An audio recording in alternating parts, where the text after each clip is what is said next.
Good morning students. Today we are going to start our running chapter 2, acid, base and salt.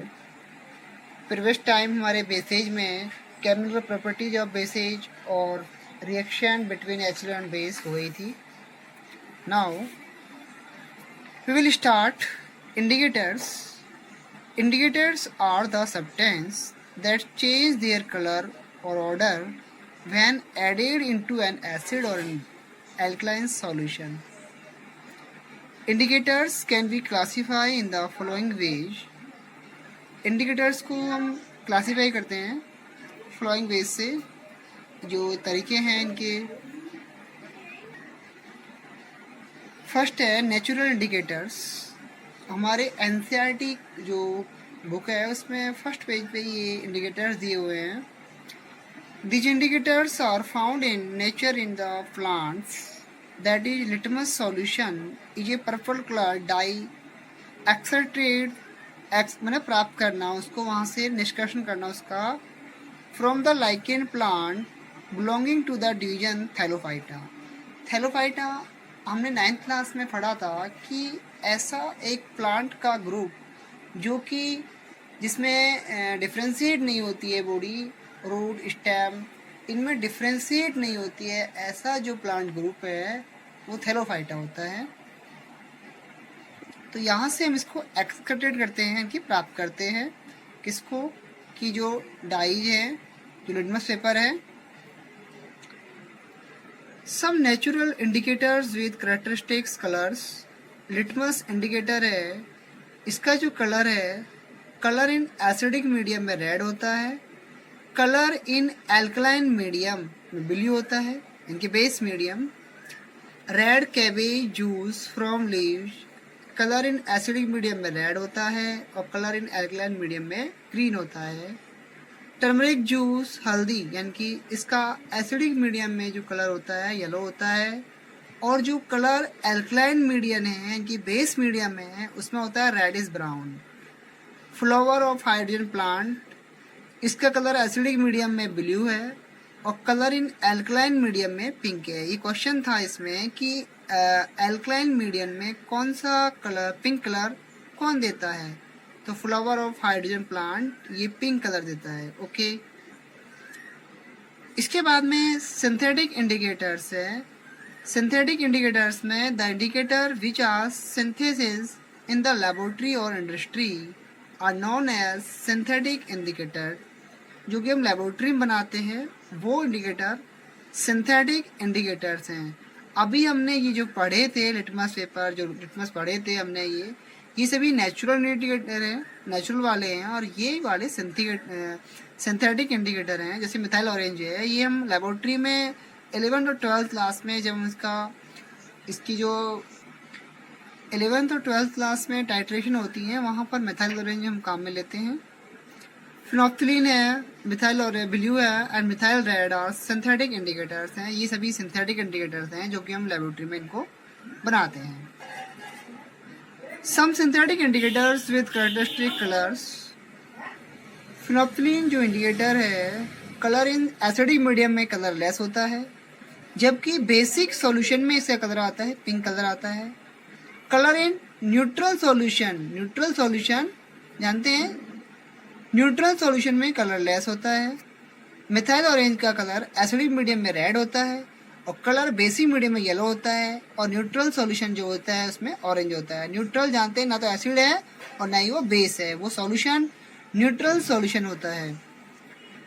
उसके बाद में आता है olfactory indicators हैं. Those substance whose odour change in acidic और basic medium, जिन substance का odour change हो जाता है एसिडिक और बेसिक मीडियम में, are called olfactory indicators. Vanilla extract and onion can be use as olfactory indicators.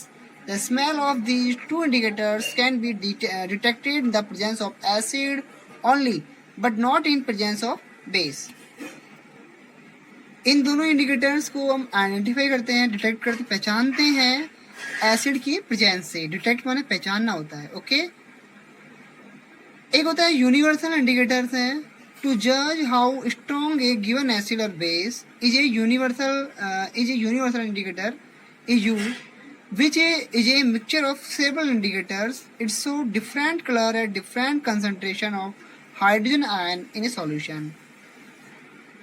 Difference concentration hydrogen ions की ये आते हैं यूनिवर्सल इंडिकेटर्स में.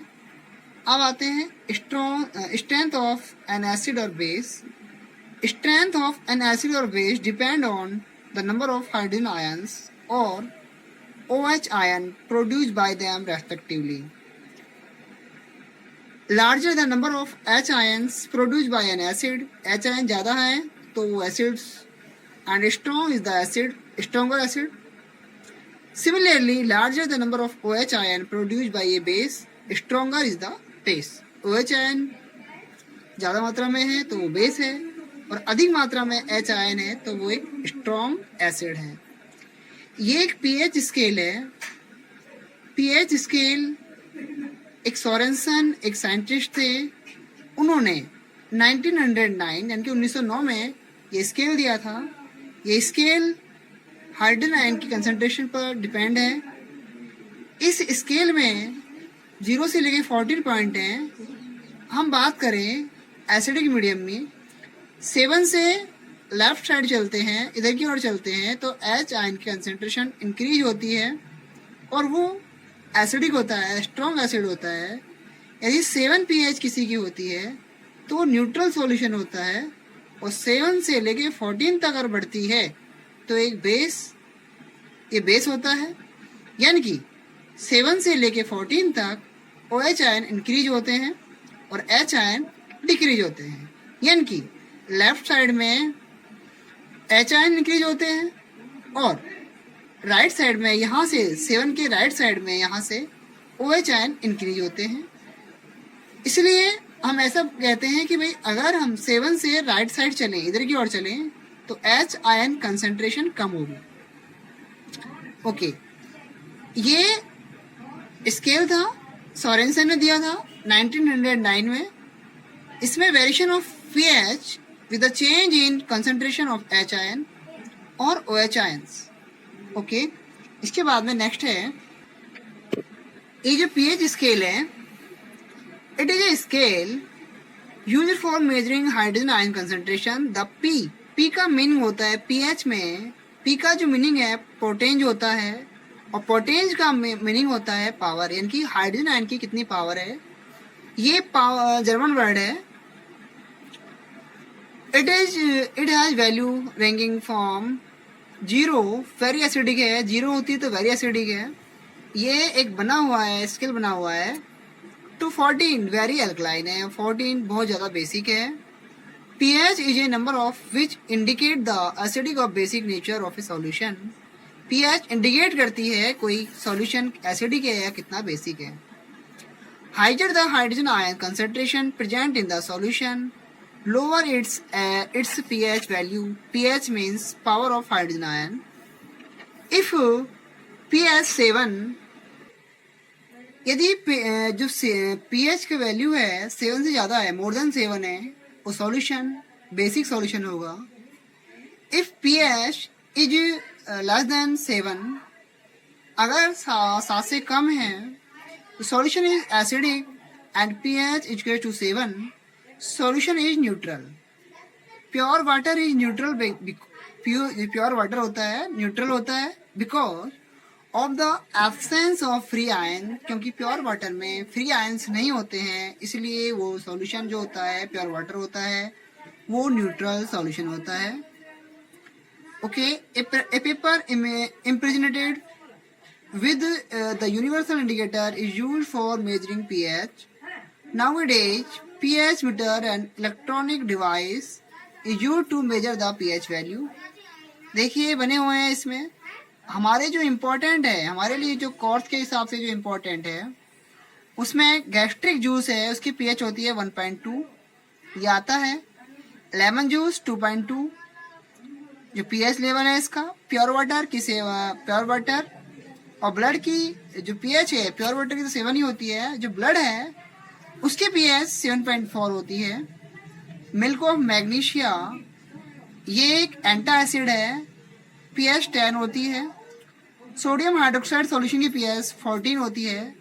मिल्क ऑफ मैग्नीशिया हमारे लिए मोस्ट है, क्योंकि जब हमारे ओवर ईटिंग हमने पढ़ा था, ओवर ईटिंग से ज़्यादा खाना खा लेते हैं तो हमारे बॉडी में एसिडिटी बनती है, हमारे पेट में, स्टोमक में हमारे एसिड की जो इंक्रीज हो जाती है एसिडिटी, उसके लिए जो टैबलेट लेते हैं हम, वो एंटा एसिड है। और एंटा एसिड के फॉर्म में इसमें मिल्क ऑफ मैग्नीशिया है, उसकी पीएन 10 है, और वो हम बेस के फॉर्म में काम में लेते हैं। और आप जानते हैं जब एसिड के लिए, जब हमारे स्टोमक में एसिडिटी इंक्रीज हो जाती है, उसके लिए हम बेस काम में लेते हैं, तो एक न्यूट्रलाइजेशन रिएक्शन होती है। इनके एसिड के जो इफेक्ट है उसको ये बेस क्या करेगा, न्यूट्रलाइज करेगा, और जिससे हमें रिलीफ मिलेगा। ओके, तो हमारी जो टेबलेट होती है वो एंटासिड है। एक क्वेश्चन आता है मिल्क ऑफ मैग्नीशिया की पीएच कितनी होती है, तो 10 होती है। या फिर ऐसे आता है एंटासिड की फॉर्म में हम क्या लेते हैं, milk of magnesia. Okay, gastric juice की पीएच कई बार पूछा है, और एक प्योर ब्लड की पीएच पूछते हैं, 7.4 है, और गैस्ट्रिक जूस 1.2 है। ओके, इसके बाद में हमारे जो क्वेश्चंस हैं हम नेक्स्ट टाइम पढ़ेंगे। Importance for pH in everyday life, क्या इम्पोर्टेंस है हमारे पीएच लेवल का हमारी बॉडी में, हम क्यों कहते हैं पीएच कितनी होनी चाहिए हमारी बॉडी की, क्या इफेक्ट है, ये हम नेक्स्ट टाइम करेंगे। इससे पहले हमारे जो क्वेश्चंस हैं 25 नंबर पेज पर वो करते हैं। एनसीईआरटी में पेज नंबर 25 पेज पर एक क्वेश्चन है, इंटेक्ट जो क्वेश्चन है बीच वाले, why do HCl HNO3 etcetera so acidic character in aqueous solution while solution of compounds like alcohol and glucose do not show acidic character। यानी कि क्या रीजन है कि HCl HNO3 तो एसिडिक कैरेक्टर्स को शो करते हैं एक्वायस सॉल्यूशन में, बट ग्लूकोज और अल्कोहल ऐसा नहीं करते हैं कि वो एसिडिक कैरेक्टर को शो नहीं करते हैं। तो रीजन क्या है, तो देखिए रीजन क्या होता है इनका। रीजन तो ये होता है कि जो HCl है उसमें एचाइंस होते हैं, HNO3 में भी एचाइंस होते हैं, इसलिए वो एसिडिक जो शो करता है एसिडिक कैरेक्टर। लेकिन ग्लूकोज और जो हमारे अल्कोहल है उनमें ऐसा नहीं हो पाता है, इसलिए वो ऐसा नहीं करते हैं।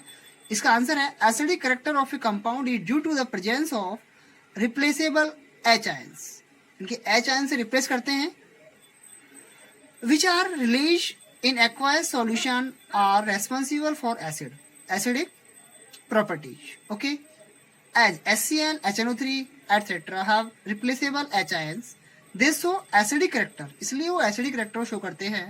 while glucose and alcohol do not have replaceable ions, H plus ions and no acidic character is shown by them, और उनमें कोई H plus ions नहीं होते हैं, इसलिए वो acidic character शो नहीं करते हैं ग्लूकोज और alcohol. Okay,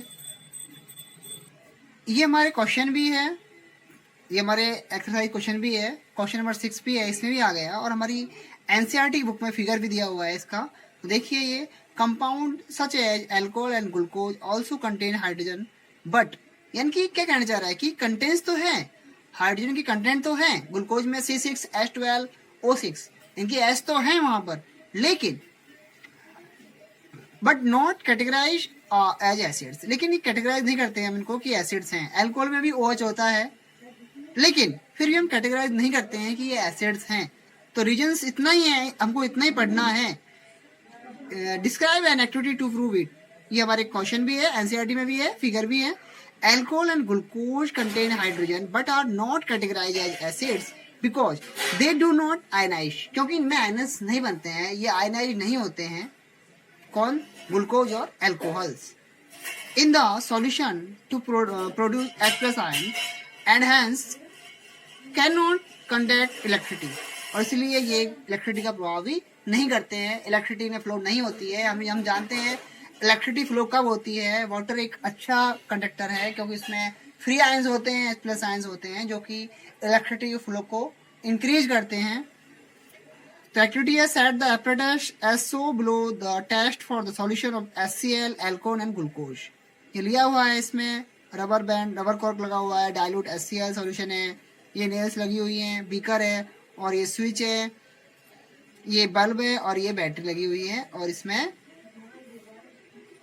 the bulb glow, bulb जलता है, while dilute HCl but added to beaker। जब हम HCl को सॉल्यूशन उसमें ऐड करते हैं dilute HCl, the bulb do not glow when alcohol and glucose solution was added to the beaker. और जब बल्ब नहीं ग्लो होता है जब उसमें हम ग्लूकोज और अल्कोहल को एडेड करते हैं बीकर में।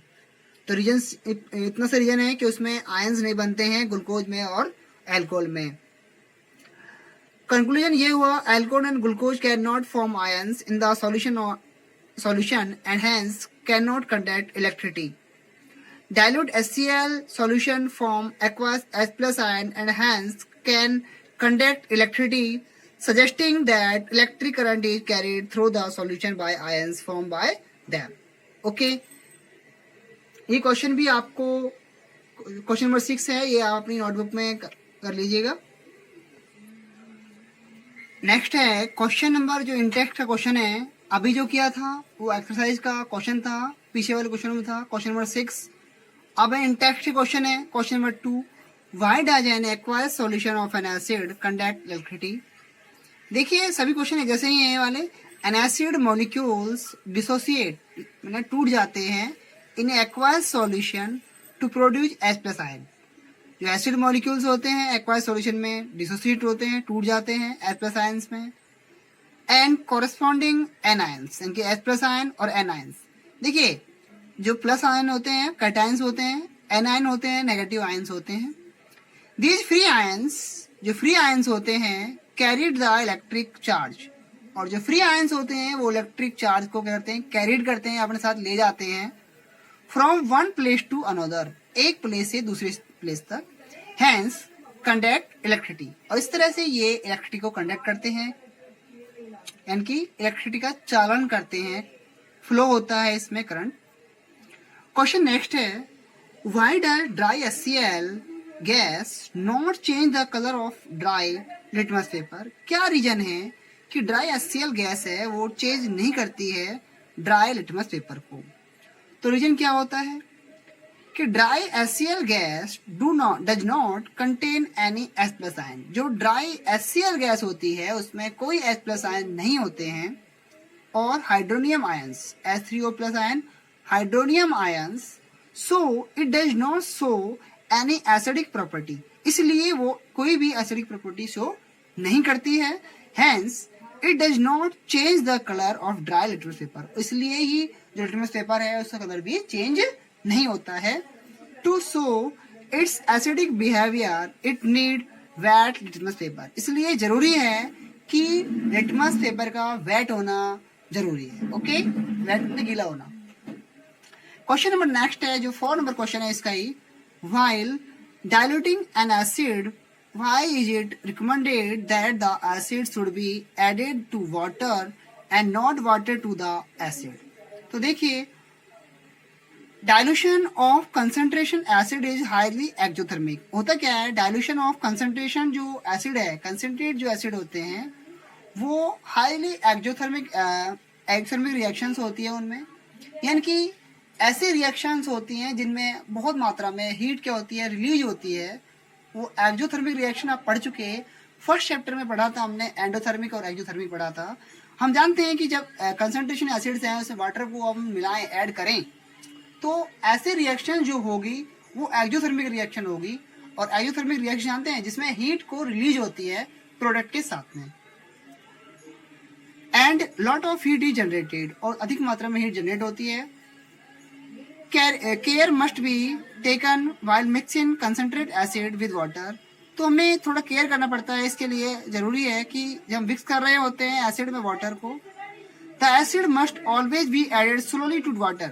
तो हमें चाहिए कि हम जो एसिड है, एसिड में जो वाटर हम ऐड करें वो स्लोली करें, धीरे धीरे करें, विथ कांस्टेंट स्टीयरिंग, उसको हिलाते हुए और धीरे धीरे, स्टीयरिंग माने हिलाते हुए।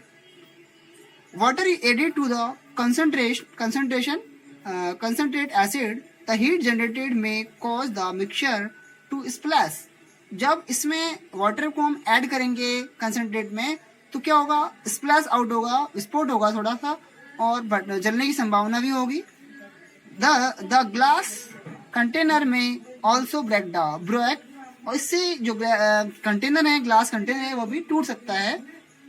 To excessive to local heating, excessive local heating, क्योंकि हीट इतनी ज़्यादा हो जाती है, तो इसलिए हमको चाहिए जब हम कंसनट्रेट एसिड में वाटर को एडेड करें तो धीरे धीरे करें और मिलाते हुए करें, ये नहीं एक साथ डाल दें, जिससे क्या होगा, स्प्लैश आउट होगा और वो बीकर जिसमें डाल रहे हैं वो टूट जाएगा और जलने की संभावना भी हमारी होगी।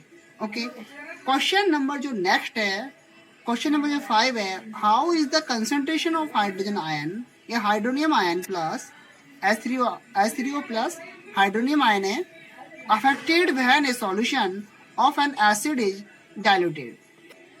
क्वेश्चन इतना सा है, how is the concentration of hydronium ions affected when a solution of an acid is diluted. क्या इफेक्ट पड़ता है जब कंसंट्रेशन सॉल्यूशन है उसको हम डाइल्यूट कर रहे होते हैं तो उस पर कंसंट्रेशन पर क्या इफेक्ट पड़ता है। तो देखिए, N acid dissociate into hydronium ion, acids होते हैं वो हाइड्रोनियम आयंस में H+ आयन में डिसोसिएट होते हैं, टूटते हैं यानी, and anions when dissolve in water, anions बनते हैं और कैटायंस बनते हैं। H+ आयन कैटायंस है और एन आयन माइनस आयन होते हैं। When a solution is dilute, और सॉल्यूशन को जब डाइल्यूट करते हैं the volume of the solution increase. हमें मालूम है जब हम कंसंट्रेट सॉल्यूशन में वाटर को इन्वॉल्व करते हैं, वाटर जब ऐड करते हैं सॉल्यूशन बढ़ता है। Okay, but the number of ions, लेकिन जो नंबर ऑफ आयंस हैं जो हमारे एसिड्स हैं उसकी जो कंटेंट्स हैं वो सेम रहती है, वो उतनी ही रहती है जितनी है। So concentration of hydrogen ions per unit volume decrease, इसलिए जो कंसंट्रेशन है हाइड्रोजन आयन की वो क्या होती है, डिक्रीज होती है, क्योंकि वहाँ पर जो H आयंस हैं वो सेम संख्या में रहते हैं, उतने ही रहते हैं, लेकिन वॉल्यूम बढ़ जाता है, इसलिए पर यूनिट वॉल्यूम में कंसंट्रेशन कम होती है, डिक्रीज होती है। ओके, ये हमारे इन टेक्स्ट के पेज नंबर 25 के क्वेश्चन हुए, और एक क्वेश्चन मैंने आपको एक्सरसाइज का 6 क्वेश्चन कराया था, वो एक एक्टिविटी टाइप था, वो हमारी NCERT की बुक में भी है। Okay, thank you.